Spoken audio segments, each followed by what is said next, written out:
onward to Euphoria. So you came into the show towards the end. There was already a Hmm. few other DPs that had been working on it. Marcel Yeah. Rev, um, Drew Daniels, he shot an episode or two before you as well. And Yep. Yep.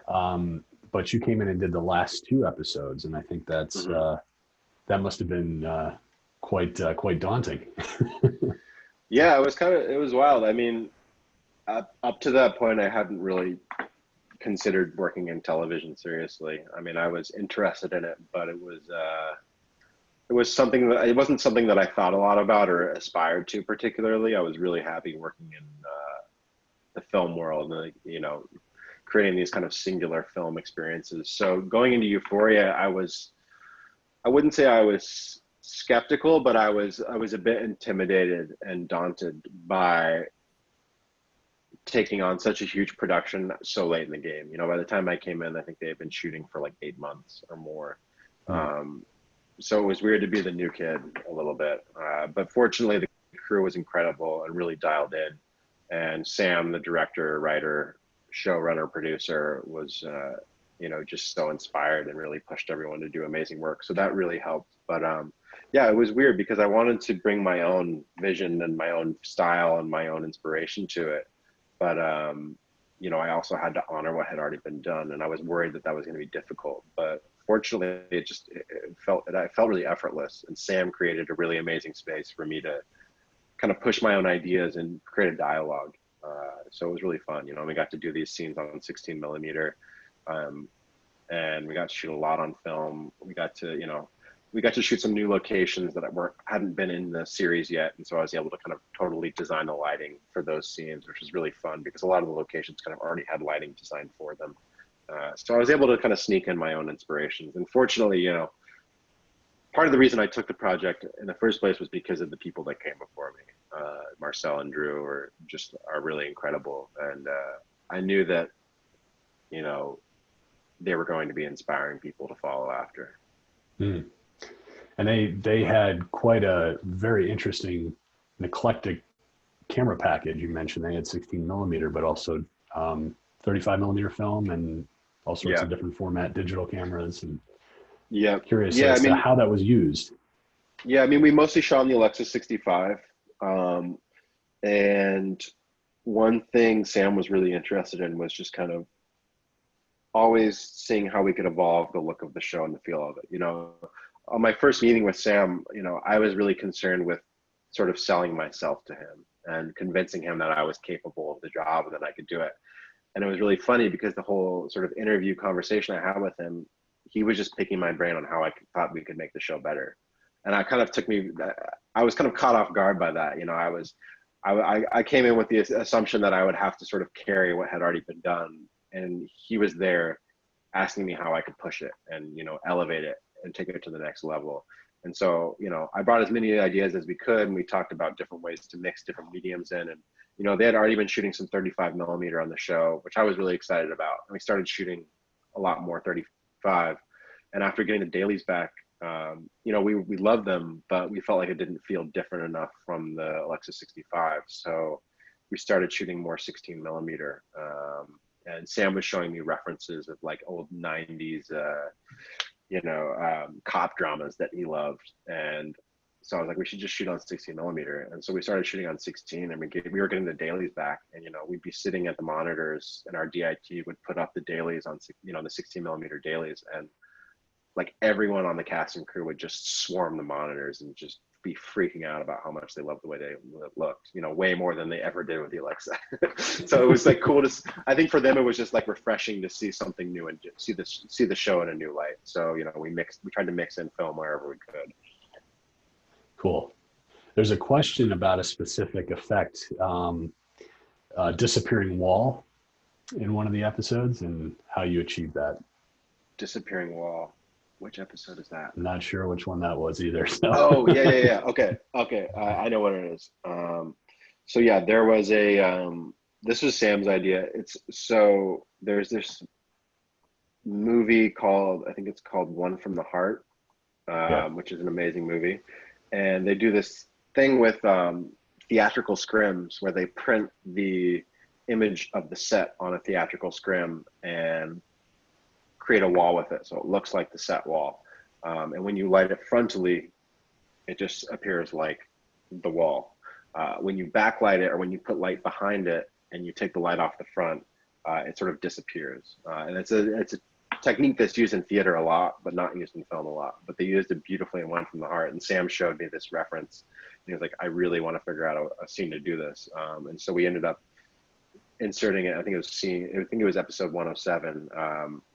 And we were able to print two of Rue's bedroom walls on theatrical scrim, and kind of we actually rebuilt her room in the school set. And then there was a lot of testing. I tested a lot of different fabrics to figure out which fabric worked the best, and we did a lot of lighting tests to make it work. But yeah, that was a really crazy, scary shot that I honestly didn't know if we were going to be able to pull off and sell. And it was one of those shots where I did a lot of tests, and even after all the tests, I was like, this may or may not work. You know, we spent a lot of time and money and research pulling it off, and fortunately it worked out, but it was a big risk. It was scary. So how was it working with Sam? Because like you said, he's writing, he's producing, he's directing, and you know, I'm imagining he's working on other episodes while you're prepping, so that's got to be interesting. Yeah, I mean, I loved working with Sam. It took me a minute to sort of calibrate myself to his working style and his energy, but it was a fun challenge for me. I think one thing I've learned as a DP is how important it is to not try to impress upon people your style of working too aggressively. You know, there's a reason why I work with people, and I think I have to sort of honor that and respect that, and understand, you know, respect a director's process. And I think it's a collaborative thing, but I always try to respect their energy and how they like to work. And with Sam, you know, he's very spontaneous, and he knows exactly what he wants, and he knows what he loves. And if he sees something, he knows whether he likes it or not. But you know, he doesn't always communicate it verbally or on paper. So one thing that was really challenging is we didn't shot list at all for the entire shoot. I think there was one scene that we shot listed only because we were losing daylight, or we were losing night, and the sun was going to rise, and I kind of drug Sam by the ear and told him we had to shot list this scene if we were going to cover it. But other than that, you know, we would show up every day, talk through the scenes, look at them with the actors, and then Sam and I would just come up with shots. And sometimes we would just start out with a shot and not know what the next shot was going to be. You know, and halfway through a shot, Sam might be like, move the camera this way, move the camera that way. And this is something I was not used to at all. And it was really intimidating and kind of crazy. And it made me kind of go nuts. But it ended up being this like really incredible, magical experience. And I think it's what made the show what it is that, you know, we were really just like flying by the seat of our pants at all times. And I think what's important to remember, like what was important was to understand like this goes back to this idea of energy and vibe. Just like, if you understand the energy and the vibe of what the director is trying to do, it's sort of your job as a DP, production designer, costume designer, grip, anybody, set dresser, to just understand that vibe and do things without them asking to be done, you know, and to just understand someone's vision and just help realize it. That's pretty wild. Yeah, it was insane. I mean, it was like an enormous learning experience for me, and it was really difficult and kind of terrifying at times, but it also helped that I just had like maybe one of the best crews in the world, and just people that were so talented and had such an incredible attitude that really, really, really helped. There's a question about the final scene and being able to capture the color. There's a lot going on there. You know, there's a huge choreography between the camera and the actors, and then some pretty big lighting cues too, by the looks of it. Mm-hmm. So. Yeah. The final scene was, you know, it was another one of those things that like that scene wasn't written until like a couple of weeks before we shot it, or like maybe like 3 weeks before we shot it. Sam was trying to figure out how to end the season, and I think he always knew it was going to be something like this, but you know, with Sam, I think he was always developing stuff in his head, and he would give hints to it, but we would have to sort of pull it out of him and draw it out and flesh it out.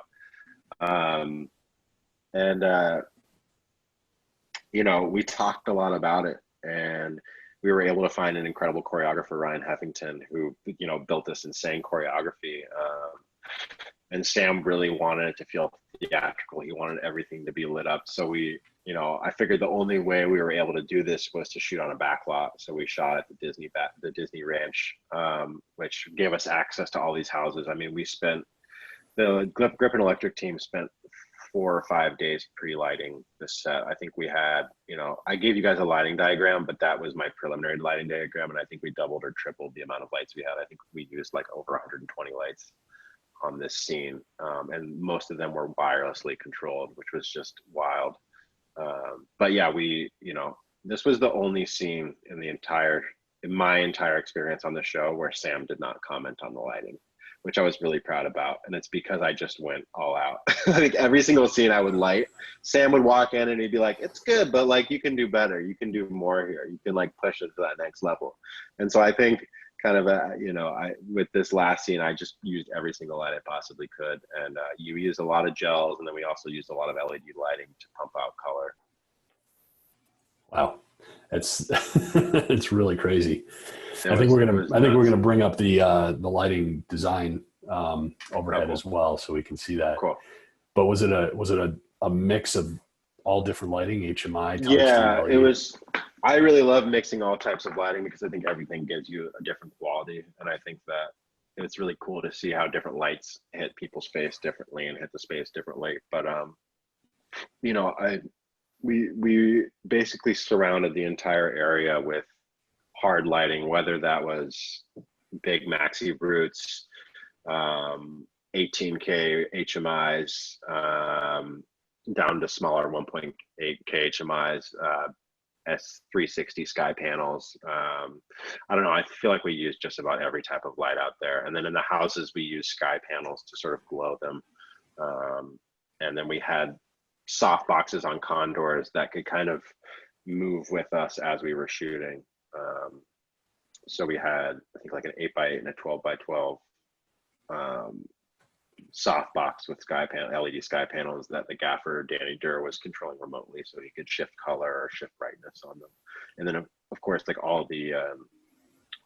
we installed all the street lights ourselves and put our own tungsten lights in them so that we could adjust the brightness and place them exactly where we wanted to place them. And there were a lot of times where the camera would be moving on a crane, or there'd be wires that would cast shadows. So Danny would be dimming down those lights as the camera moved through that area, and then they would dim back up, so that you would never miss a beat, but the camera also would cast a shadow, things like that. So everything was really, really choreographed. But at the same time, we were also always kind of playing jazz, and it was really fluid. So, Danny would have to be, really working on the fly. And fortunately, like, the technology is so advanced right now that you can do that. That's incredible. And I saw at least 2 cameras, rolling simultaneously. Were there more? There were 2 cameras. I don't know that we used this. I think I would say maybe there's 1 shot from beat camera in that entire sequence, but I think almost every single shot in that sequence ended up being from a camera on the crane. And that's just the way Sam and I think, we're not really interested in getting a lot of coverage as much as we are like evolving a shot. I was telling you yesterday, it's like I tried to pull stills from the show, but like a still never really says a lot from this show because every shot is always evolving and moving. And we always tried to think of it that way. It's instead of getting a separate angle with a different camera, it was always about moving the camera to evolve the story or the plot. And oftentimes the B camera was being used by the second unit DP to shoot something else or to help set up for the next scene. I really we really tried to avoid doing like any standard coverage of anything. Gotcha.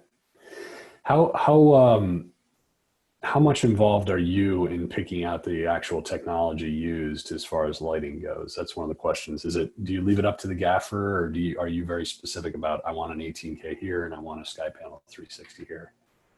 I think it depends on who I'm working with, and my sort of comfort level with them.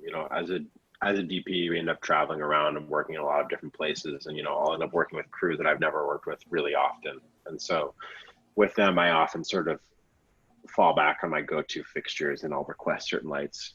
With Danny, it was funny. Like at the beginning of my collaboration with Danny on this show, you know, I would ask for a specific light and he would just sort of nod his head and then show up with a different light that worked better.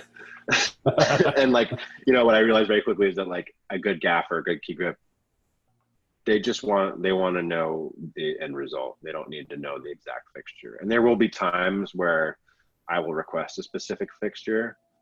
You should stay on this photo for a second. This is a good one. There'll be times where I will request specific fixtures just because I know why I need them and I don't need to explain it to him. But in general, like I try to leave that up to the people I'm working with to make those decisions. And like, you know, there are certain times where I'll have an idea and I'll ask for something specific. But you know, once you get into a rhythm with someone, they really tend to just anticipate what you need. And like, this is an example of something I would never do except on Euphoria, which is put like 2 4K HMIs on a train platform and just point them at the camera. This is something that like, you know, when we first started scouting this and looking at it, Sam was like, it's nice, but like, it just doesn't have that, like, you know, he would always do this. He would always just be like, it's good, but like, it just needs, and for him, it was like, it always just needs that something. It needs that little extra like kick. And, you know, so I would always have lights in my back pocket. And, you know, I actually had those lights because I knew something like that was coming. I had some lights like way down at the end of the platform ready to go in a generator. And I think Danny had it all ready to set up. So we just like kind of, you know, as a joke, I turned these on and I was like, is that good enough for you? And he was like, that's perfect. And oh shit, okay, now I actually have to use this. So there was a lot of that on this show. And how did you collaborate with the other DPs? Did you guys meet? Did you talk about what they were doing, or did you just kind of come in blind? I wouldn't say I came in blind. I didn't get a chance to talk to Marcel because he was gone by the time I got there. And I talked to Drew a bit, but he was so busy on set that I did set visits and I really just watched. But you know, I was watching cuts of episodes. I was understanding what they were after, and I understood the general sort of tone and vibe of the show. So, and the tools they were using. So I think there was sort of a motivation for me to not pay too much attention to what was done before me. I think it was about like honoring those things that had been done, but then just kind of moving it along and progressing it. So there wasn't a ton of discussion. There were moments where I had to, you know, because I was the last DP, I was picking up shots for other older episodes. And so I would pick their brains for what they had done or what they think I should do. And I did learn a lot from Drew and Marcel about, you know, how they worked and how the show ran. But, you know, we all kind of just did our thing. Okay. That's cool.